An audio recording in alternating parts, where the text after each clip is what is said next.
So on that note, I'm going to introduce our first speaker, who should be standing behind me right now. Brother Craig Lee, a native of Shreveport, Louisiana, where he currently resides. Craig Lee is an alumnus of Xavier University in New Orleans, Louisiana, where he earned a BS degree with honors in marketing and economics in 1989. Upon graduation, Craig earned 25 career offers from corporate America and various federal agencies. During his corporate career, Craig worked for three of the largest Fortune 500 and Global 500 corporations in the world: Navistar International, Bell South Advertising and Publishing, and Astra Pharmaceuticals. In 1993, Craig obtained his Series 6 and 63 securities licenses and began working as a municipal bond broker for McLaughlin, Piven, and Vogel Securities in Atlanta, Georgia. In 1995, Craig left corporate America to begin his transition into his life's purpose. For the past 24 years, Craig has established himself as a visionary, cultural social entrepreneur, cultural social engineer, Black empowerment advocate, and corporate grassroots revolutionary. Craig is the CEO of Creole Soul Louisiana Meat Pies, chairperson of Get Up Inc., generating empowerment to transform underserved people, vice chairman of NICE, National Institute for Community Empowerment, chairperson of PAID, Political Advocates for Independent Democracy, empowerment coach, financial advisor, public policy lobbyist, 21st century freedom fighter, public speaker, philosopher, musician, writer, spoken word artist, and dominologist. Craig is the living embodiment of the classic Bob Marley song, quote, "Get up, stand up for your rights," end quote. He is an advocate for the poor and disenfranchised and is dedicated to empowering the minds of grassroots peoples throughout the world, especially the youth, for he strongly believes, quote, "Youth are like diamonds in the rough. They must be cultivated and refined if elder eyes desire to see, the letter C, them shine," end quote. The Nubian wise man. So on that note, I introduce to you guys Brother Craig B. Lee. All right. Great. Typically, if I have to drive to go speak, I have about 2-3 hours. This dude talked about 10 minutes. And he's going to have to adjust that because we got a few folks here. So I want to thank you guys for coming out this morning to this very important discussion, the political chess game for power. I always like to give my talks, Brother Chance, with a quote. They attribute it to Frederick Douglass. I don't think he actually said it because he was trained. Okay, got some sound. He was trained by this phenomenal white freedom fighter by the name of John Brown. And the quote is, "If there's no struggle, there's no progress. Those who profess the faith of freedom yet deprecate agitation are men who want crops without plowing up the ground. They want rain without thunder and lightning. They want the ocean without the awful roar of its many waters. The struggle may be a moral one, or it may be a physical one, or, Sister Regina, it may be both moral and physical, but it must be a struggle. Power concedes nothing without a demand. Never has, never will. Men may not get all they pay for in this world, but they will certainly pay for all they get. So I wanted to set the stage with that because this is a perpetual struggle. One of the unfortunate realities about our people, melanated people, African descendants, Latino descendants, we don't know that we're in a war. This is a perpetual war. And we don't know that we're in a war because we've been distracted for the past 60 years with the illusion of what is called pseudo-integration. Tamani talked about Project 2025. I'm glad he kind of established the basis that this is nothing new, although I have to correct him that it didn't start with Ronald Reagan. It started way before Ronald Reagan. Ronald Reagan was just an extension of the agenda for white supremacy and racism. So Project 2025 is a new marketing theme, but it is not a new concept. Hence, it does not change anything about the strategic game plan that I created over these past 20 years, because the political philosophy that I created is called culturalism. And culturalism, if you see my symbol, you will see a dark hand connected with a red hand, connected with a brown hand, connected with a yellow hand, connected with a white hand, connected with green, and a purple. And what my philosophy of culturalism is saying is that when African descendants, grassroots African descendants, can connect together with Native American African descendants and Latino grassroots descendants and Asiatic and Middle Eastern and grassroots white around core concepts of freedom, justice, cultural respect, and equity. And you bring in the youth and the elders are with the purple hand. Now in the middle you can have peace. Meaning every ethnicity has to have equity, a seat at the table in order to navigate in this game, period. And what is happening, grassroots people have been locked out of the process. And so this is what this whole thing is about. It's about a fight for resources. And 1 to 5% have been controlling all of the resources while keeping 95% of the masses of people in abject oppression. And that's what this fight is all about, not only in America, but throughout the entire United States. So for us, this is nothing new. Establishing culturalism and an independent political party, because we're not going to get any justice, any equity through the Republican Party or the Democratic Party. That's nothing but a ping pong ball. So the game plan is to take over majority African American, Latino American townships, because there are only 4 places that we can control in America: villages, towns, small cities, and mid-sized cities. I live in one of those mid-sized cities called Shreveport, which is roughly about 190,000. We have over 65% African American, growing Latino population, and that's where the allyship has to basically come. I want to also focus your attention, if you would, since we're in a religious sanctuary, I want to get you guys to Google Psalms 82. Psalms 82, and look at those 8 verses, because everything that I'm going to talk about centers around those 8 verses. And primarily in Psalms 1, the scripture is saying that God standeth in the congregation of the mighty, and he judgeth among the gods. And the question I've always asked is, who are the gods? Who are these other gods? Well, those other gods are the leaders of the physical world that we're in. And typically those are not going to be grassroots people. This is where we have to go. And in the second verse, the question is asked, of these so-called leaders in this world, of these gods, how long will you judge unjustly and accept the persons of the wicked? And that's what has been going on. The individuals here have been accepting the persons of the wicked. And in the third and the fourth verse, it gives them specific instructions about what they're supposed to do for grassroots people. But we know that they're not going to do these things. But in the 5th verse, and that's the verse I want you all to really pay attention to, in the 5th verse, it tells you why the leadership must look out for the grassroots. And it says, for they know not, neither will they understand. They walk on in darkness, all the foundations of the earth are out of course. See, our people don't know. And so it's only a few of us who represent the grassroots who can interface politically on the public and the private sector side. We have to be the hybrids. We have to become that leadership. So I want you all to be very focused on that. Everything that is not created by the Creator is political. Everything that is not created by the Creator is political. And guess what? Some things that, now let me change that. Almost everything that the Creator creates has now become political. Brother Chance, who created air? The Creator, right? Is air not political now? Who created water?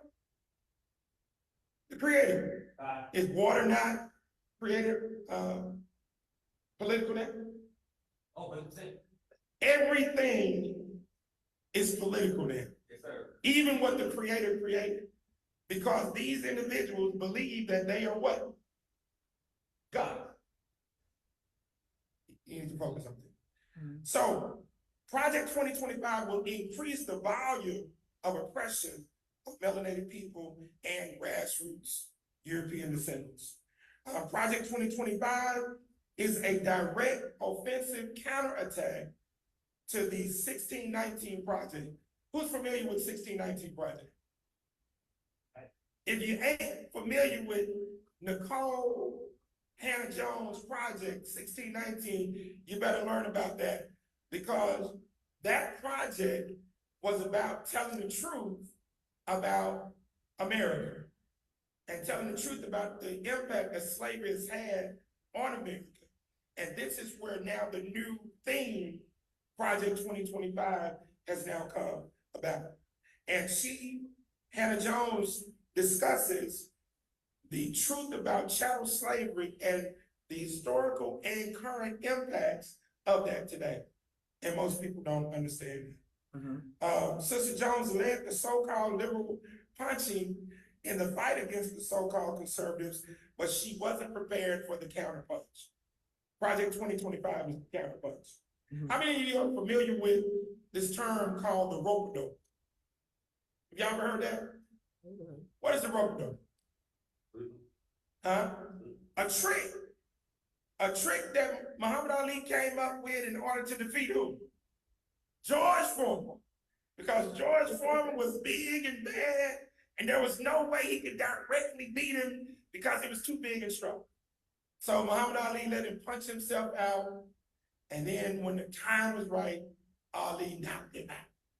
That's what has happened to us. We've been rope-a-dope. We've been rope-a-dope into believing that we're free. We've been rope-a-dope into believing that we've been integrated into this society. But Brother Chance, most Negroes are not free. Most Negroes are slaves. But they believe they're free because they can go where? They go to Bob Dog. They go to Walmart. They go Six Flags. You know what I'm saying? So they go on cruises now. You know, last time we got on the ship, you come here.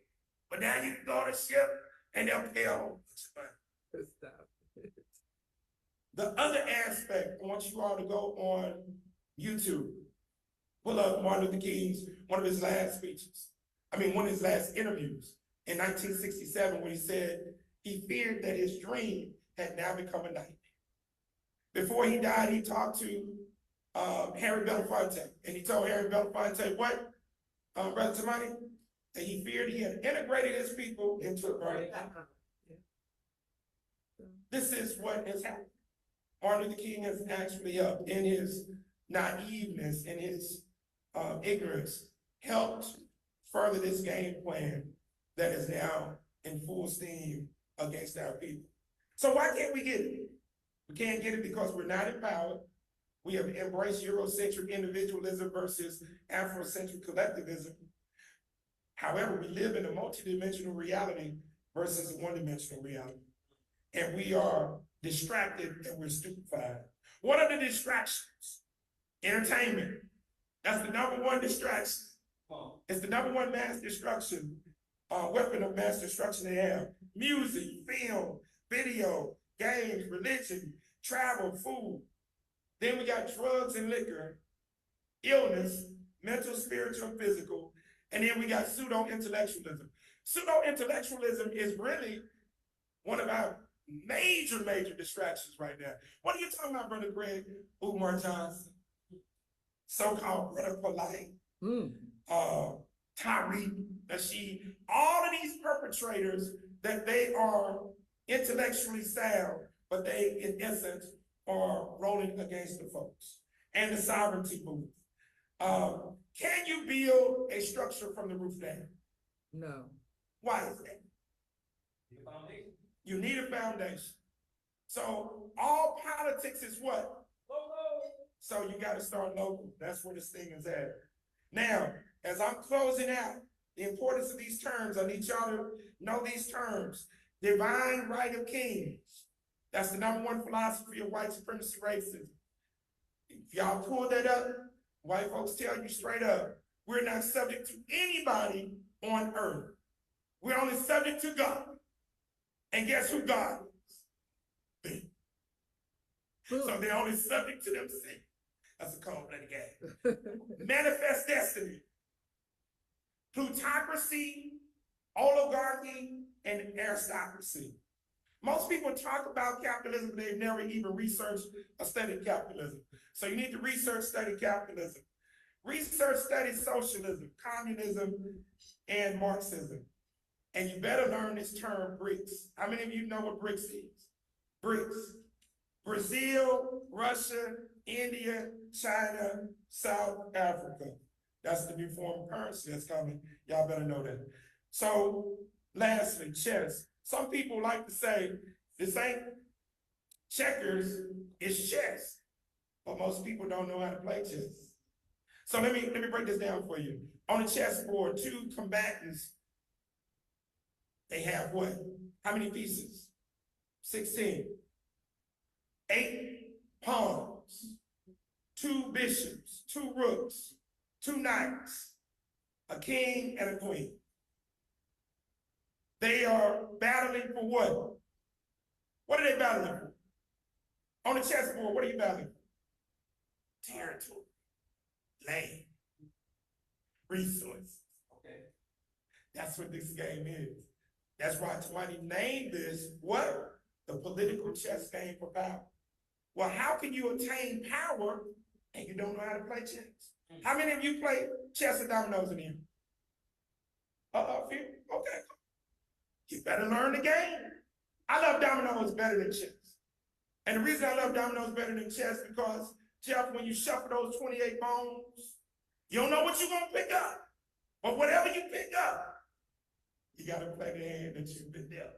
So you got to figure out how to offensively and defensively maneuver regardless of the hand. Because see, chess assumes something about life that ain't true. It assumes that two combatants have the same artillery. Come on. And in life, you ain't got the same artillery. In life, whatever hand you've been dealt, you gotta play. And you gotta figure out how to strategize, maneuver, and putting this thing together. So what are the solutions? We got into this messed up situation by unrighteous, toxic, evil tribalism. This started with us in Africa. I'm just gonna be straight up and honest. That's how it started. If you go into your Bible in the book of Genesis, I think it's the 10th or 11th chapter, and you start reading about the Tower of Babel. Within that chapter, the solutions for us and the issues for us are all in that chapter, because the scripture says that there were none like these people. They spoke with one language and one speech. So they were unified. But just because you're unified don't mean that you're doing the right things in your unification. And within that dynamic, the toxic tribalism is what gets us to where we're at now. So the solution is actually righteous tribalism. Those of us, the few of us who are here and online, we have to click up. We have to link up and mobilize and organize, educate and activate ourselves into doing the actual work by taking over these majority melanated townships so that we can now position ourselves spiritually, culturally, educationally, economically, socially, and politically. With that, thank you.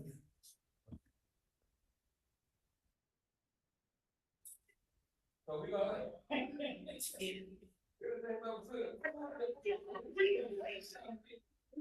We don't open the thing up for questions and answers. Anybody have a question? Question for Brother Craig. Anybody have a Regina, ask me. I'll start. So the first thing you say, Brother Craig, is that we have to have an independent political party. If you can tell us why we have to be independent, that's the first part of the question, and then give us an understanding of how do we go about doing that without so very. And that's a great question. Number one, we have to have an independent political party because the Democrats and the Republicans are the left and the right side wings of the same bird. Same bird, just different wings, same bird. And that bird is toxic. So in order to now maneuver and really gain leverage in this particular system, since we are outnumbered and we are outmanned, you have to now gain leverage. The only way that you're going to be able to gain leverage is with your own political party. And so we already have a case analysis of that with the Lowndes County, and that's going to be a movie that you premiere in a few weeks. So as an independent voting bloc, You see that documentary you on are now Hulu able to make about some the Clippers? things happen when you start to now talking about state and national politics. At the local It's pretty level, the good. I'm independent right party now. can take over those local land masses. Probably like This it. beautiful young lady here is originally from Winsboro, and she was born What you gonna in say? Monroe. Monroe is one of those places that's roughly 70% Hey. Louisiana. That's 70% African American. But grassroots people, they're not organized. So all you have is sell out Negroes, get it in key positions, and doing the same thing that white folks do. Dalton, Illinois, right now, you have Tiffany Henry, straight retard, that is just taking them down into the jungle. But grassroots people can take over that particular seat, but you need to do that as an independent party, because she's a Democrat, and the Democrats are allowing that to actually go on. The Republican and Democratic game is nothing but a ping pong match. And they're just ping ponging grassroots people, African descendants, Latino descendants, Native American descendants across the table, ping pong. And the only way that you can now win is to get your own team and now solidify your resources and take over these spaces. Come on, man.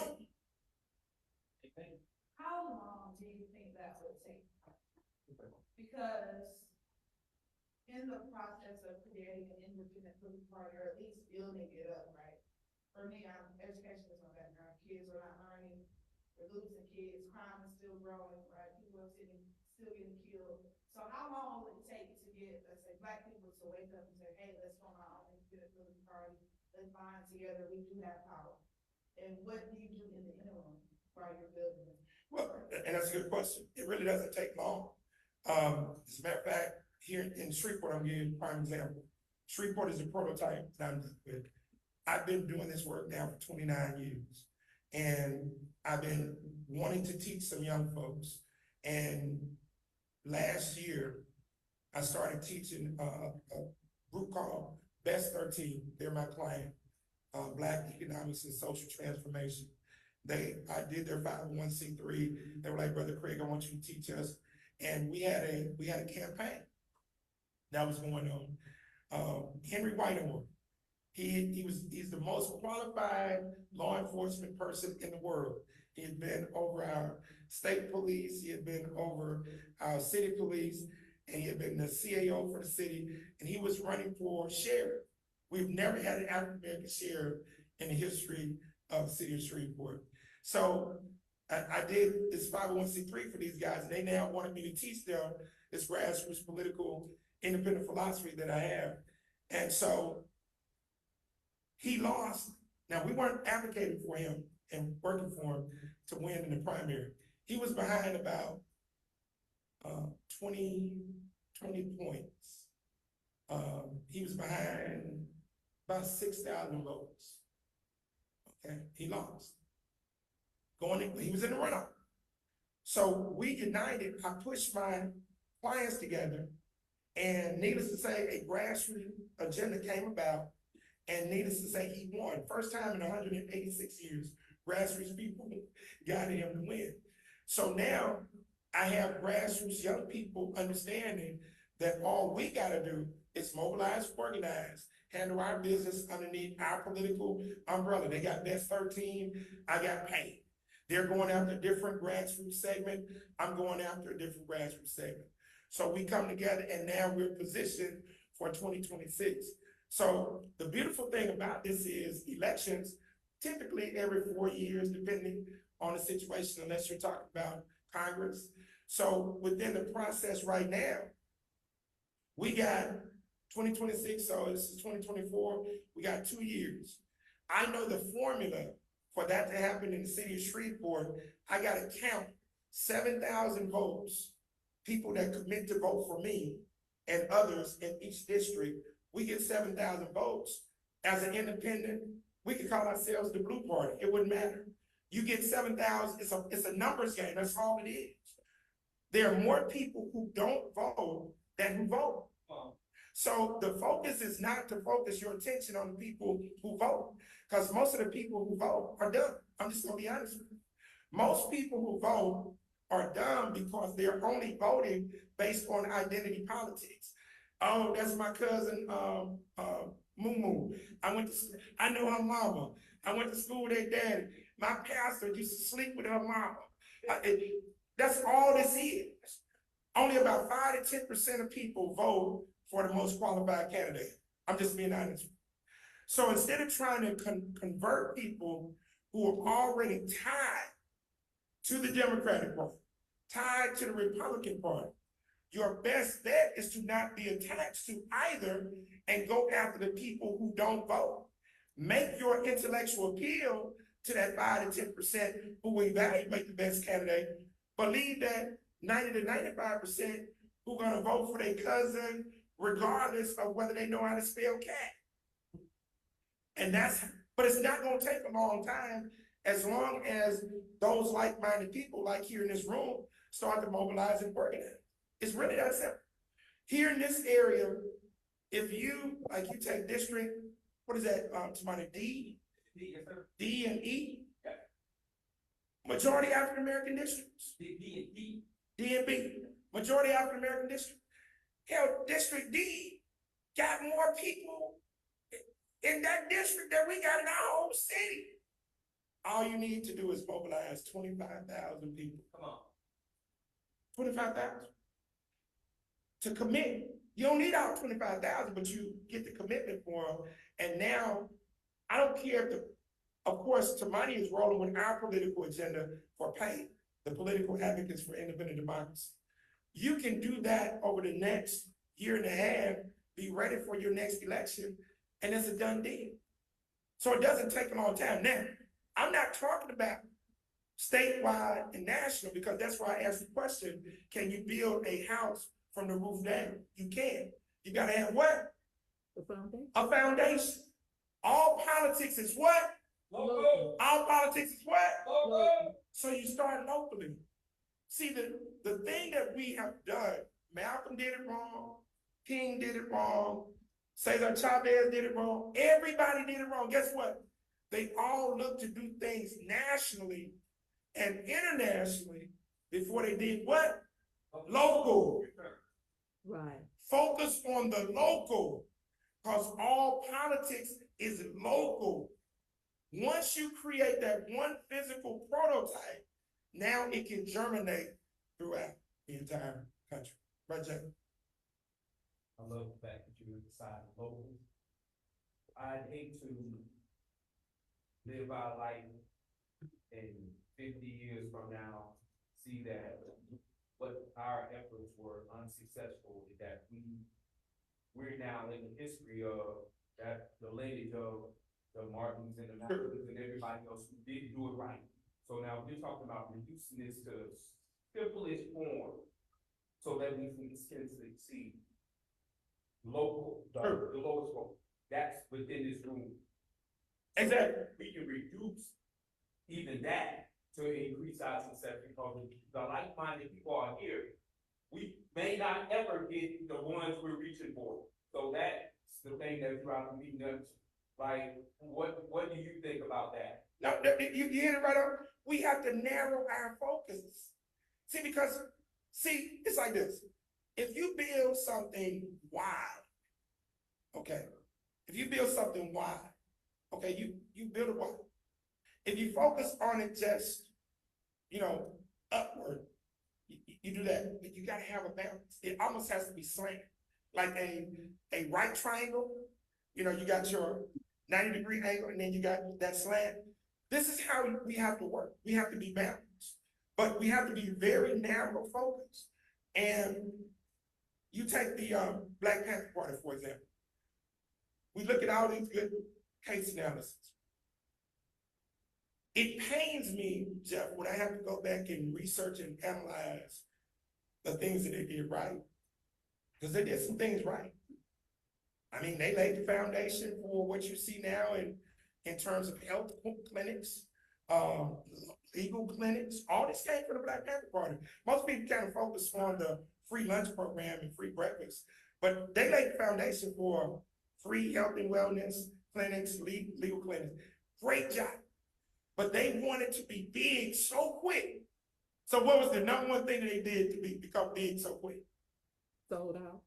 Well, they sold out later on, but they did something that got them real popular, real quick. They went into the California State Assembly with the shotgun. And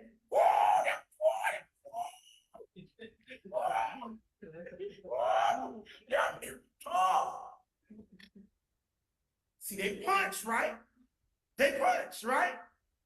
They weren't ready for the counter punch. Who was the governor at that time? Ronald Reagan. What did Ronald Reagan say? Chained them. You can't hold no shotgun no more, brother. See, they weren't ready for the counter punch. They weren't ready for what J. Edgar Hoover was gonna do to them with counterintelligence.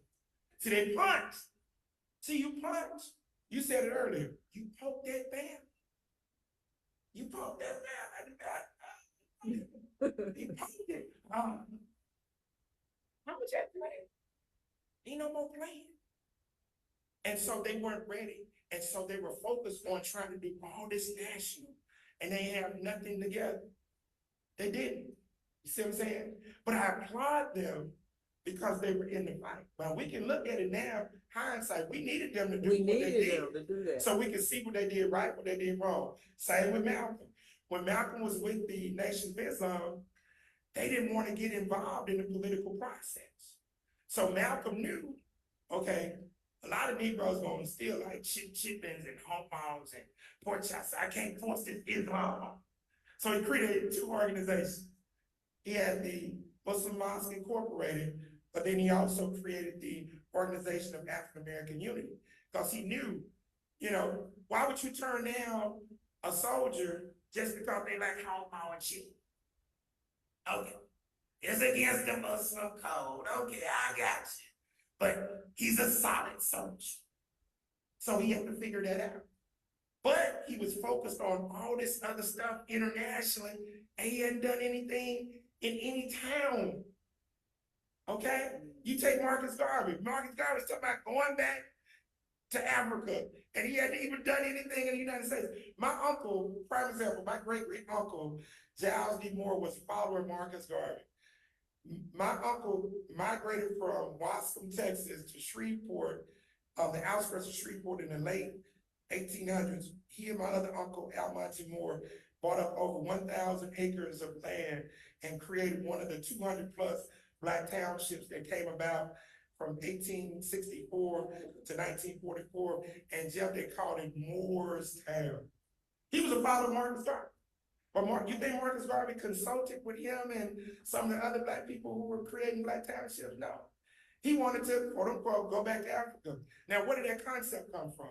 The concept came from a brother by the name of, write this down, Paul Cuffey. Paul Cuffey. He was the person that laid the foundation for that Back to Africa movement. And I understand the concept. Paul Cuffey could get away with it in terms of, because he was one of the wealthiest men in this country after the American Revolution. And guess how he made his money? Building ships. Who you think was buying the ships? White folks. Oh, because it wasn't us. But I think this little thing called slavery was going on. And we wasn't buying those ships. You see?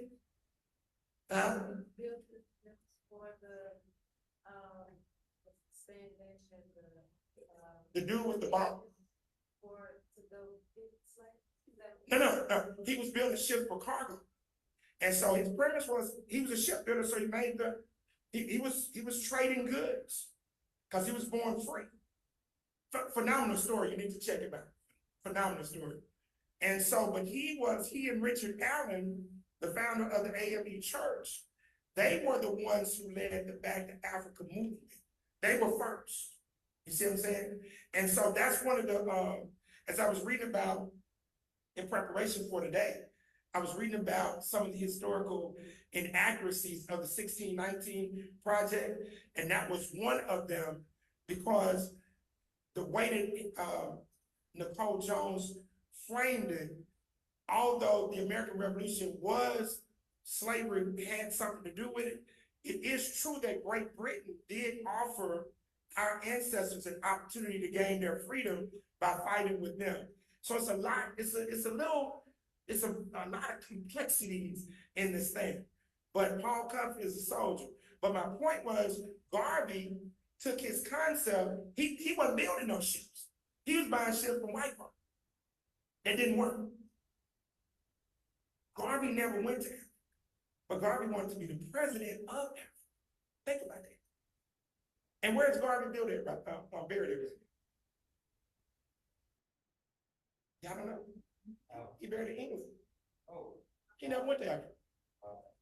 See, so it's a lot of false narratives that's put out there. Just like as we get ready for Juneteenth coming up, most people say African descendants found out 2.5 years late that they had been freed. That's a lie. Now they said, wait a minute, no, they found out June 19, 1865. Yeah, that's true. In Texas and certain parts of Louisiana. But what's the lie? The lie is they didn't find out 2.5 years late. If you go back to 2.5 years earlier, they're trying to connect that to what? The Emancipation Proclamation. The Emancipation Proclamation did not free our ancestors. What gave us some degree of freedom? The 13th Amendment, which was passed on January 31st, 1865, and it was ratified December 6th, 1865. So we say February 1st to June 19th, is that 2.5 years? No, but see, they wanted to give Abraham Lincoln full credit because of the Emancipation Proclamation, but that did not free our people. Next question. And let's have one more question from the group. You think like it? I don't think you fully answered my question. Huh? I don't think you fully answered my question. Oh, I did. You asked how long would it take? I told you it's not going to take long. Yeah, what do we do? I just told you what we're already doing. We're already mobilizing and organizing. What you're doing right now is part of the process. You got to get small groups together, and you now focus on that attention. The next election is now going to be in 2027. You start with this group, and I gave you the numbers, 25,000.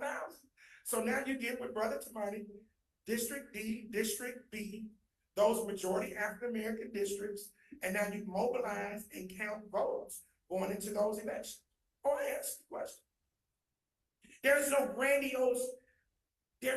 grandiose answer. This is a numbers game that you gotta work, pull up your sleeves, get the few people and mobilize, period. 10 people can break down 25,000 commitments. That's 2,500 people a day.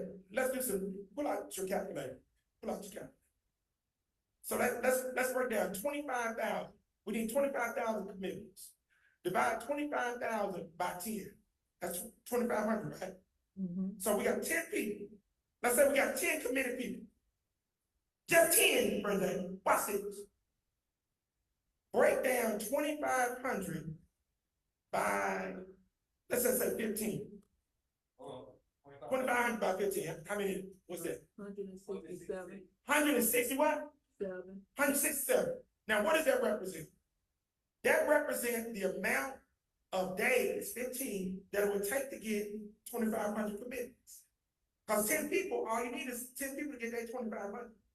So now you do that, those out of 15 days, you're gonna get 100 and how much? 67. Now multiply that by 12. 12. 2,000. That's how you get your numbers. You can do that 15 days out of a month. And now just 10 people can get 2,500 apiece. And now that's how you get your numbers. It's just a commitment of a small group of people. What has happened with our people, we're looking for everybody to come to Beyonce concert. To do this work, they ain't coming to the Beehive people ain't coming to this. They'd rather go give Beyonce $1,000 to go see her. They don't want to do this work. So you just gotta get like-minded people to actually unite and work together, put the numbers together and go after those targeted areas and having the right candidate running.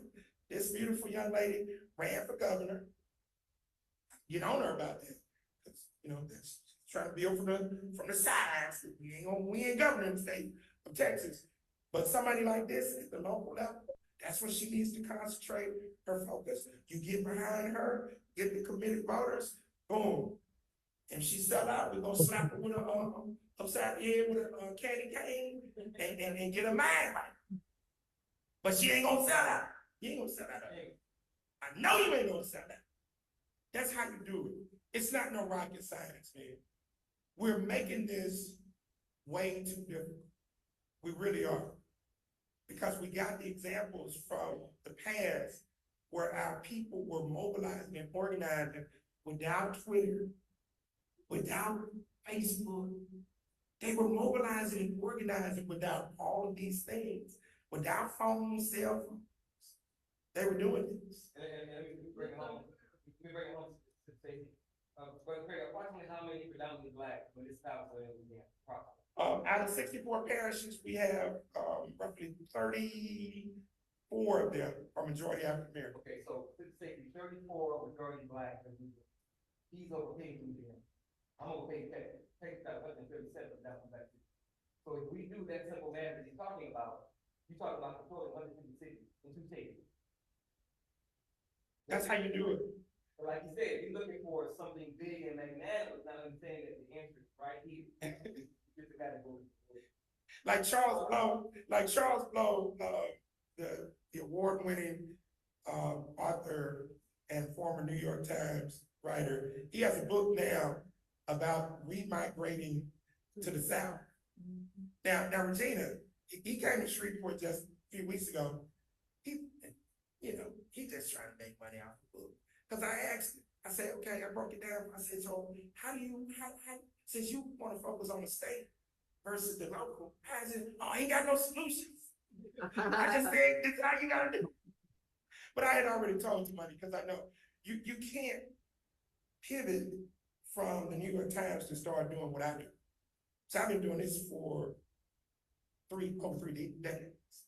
So I can tell you because we've done this from the ground level all the way up to the federal level, and you're not gonna do this any other way, period.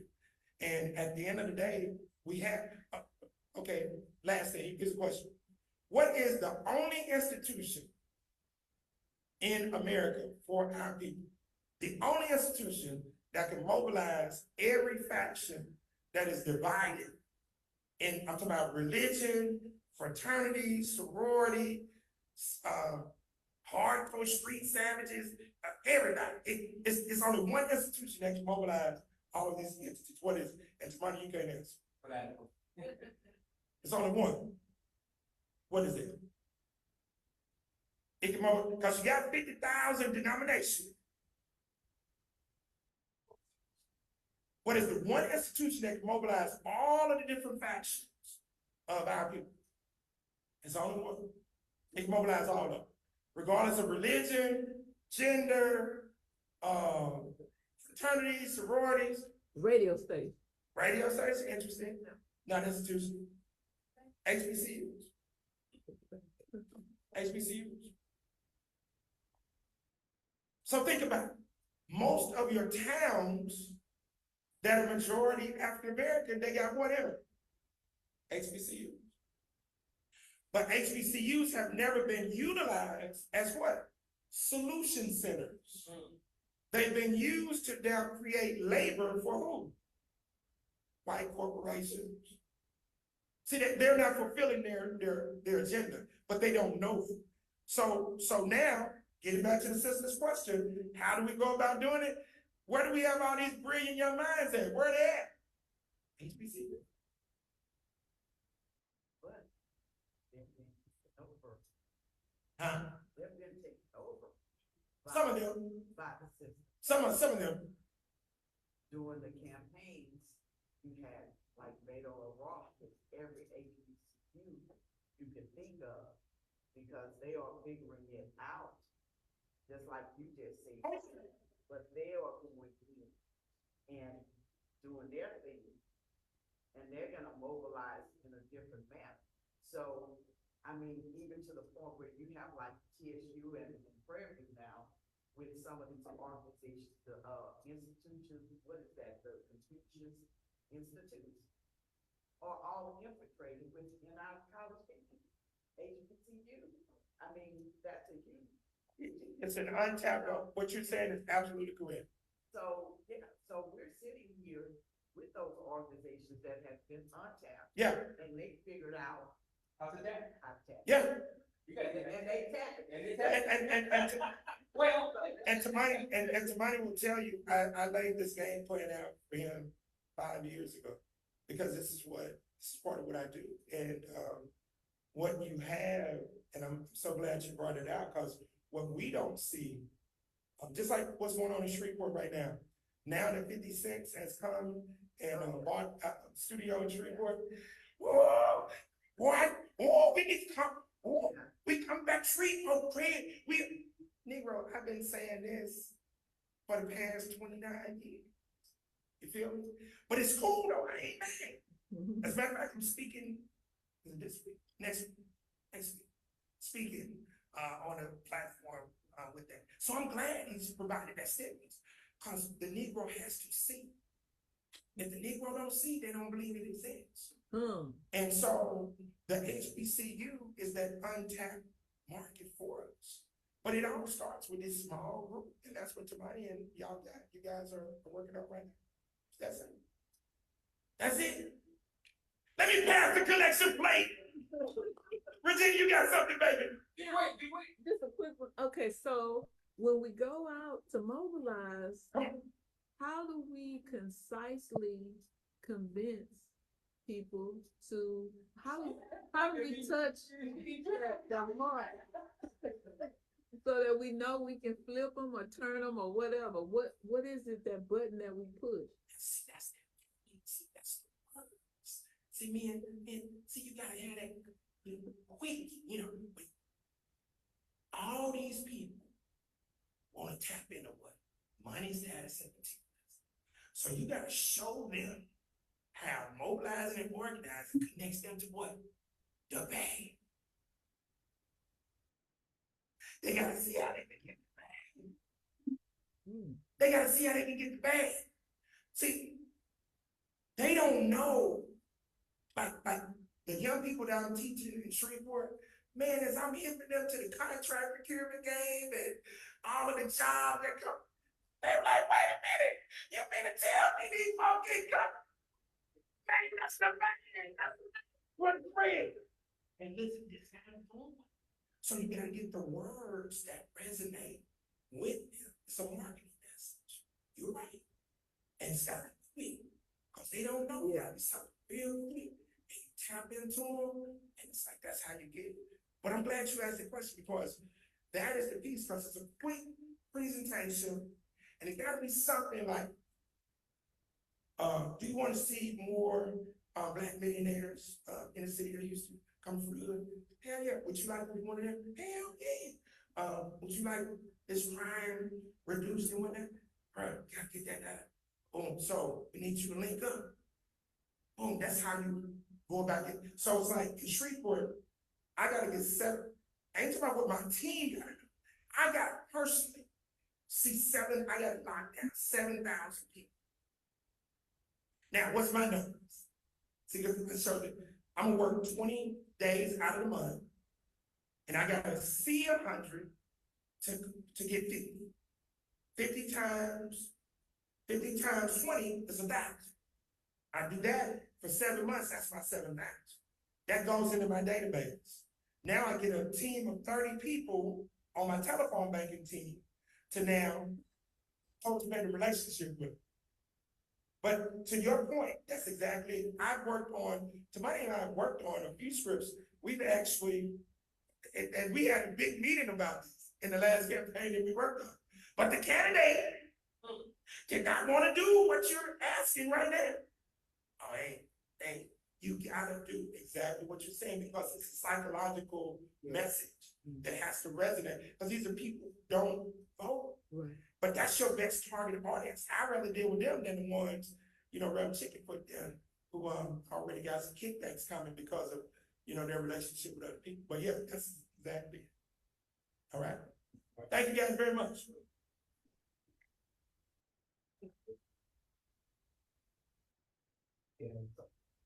Well, for Craig or for me? Craig, you got something, that's my thing.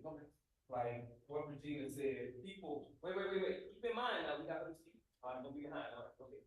People follow success more than they follow words. True. Especially our people. So that's why that reduction to the smallest level is us pooling our resources and birthing something that we're losing to the rappers, the people who got the bag. So rather than telling them how to get the bag, let's get the bag, and they'll follow that rather than they care about nothing or not success. We got the bag, they'll fucking then that'll grow our influence to the grassroots people. And I'm with you. Let me tell you, the young cats who I'm working with in Shreveport, to your point, the leader of that group his name is Marcus Johnson. And Marcus is in the hemp industry. And so he has some connections with some folks with some pockets. And so this is the first time that they are connected with somebody who knows this. And trust me, don't nobody know this better than me in the United States. Trust me. And so there are some things that we're doing to leverage the dollars, as you're saying. But still, and you can do the work as I've been doing the work, but you still got to have that message that resonates. And so there are a few things that we're working on. Like, for example, Jeff, I wanted to be ready by Juneteenth, but we had some setbacks with the weather. But I'm almost finished with my renovation of this property that I'm doing in Shreveport. And I've taken a dilapidated, very nice property in Shreveport, we're converting it. And so I'll have the mayor and the city council out. But after we finish that, the next project we're doing after we do our fundraiser, I'm taking some of my money and I'm converting another house in Shreveport. And similar to the St. Jude project where they give a new house away for $100 raffle ticket, we're gonna do the same thing with a $50 raffle ticket. You feel me? Ooh. See, you gotta do concepts that people can actually see. Gangsta. Frank, don't go into detail. Yeah, I can't go into detail. Let them know how many concepts that you're actually working on right now. That one includes how many concepts? Yeah, I got three multi-million-dollar concepts I'm working on right now. One is being launched through my organization, Dads on Duty. Like, we got the #1 grassroots brand in the world, Dads on Duty. I mean, white folks said we didn't know. Yeah. And so we're launching our project right now. So we got that, the art project, and the house. And it all takes one. And we'll make about 1.5 million on the deal because we sell 30,000 raffle tickets at $50. That's 1.5. We ain't got to pay for the supplies or the other materials because Lowe's, Home Depot, and other companies donate those to us based on 501c3. See, I try to show our people how to really use their 501c3s instead of begging for grant money. Use them to now leverage the money because the real game is not getting grants, it's that you ain't got to pay taxes. So if you can make money with your construct, then you're in the business. Oh, wow.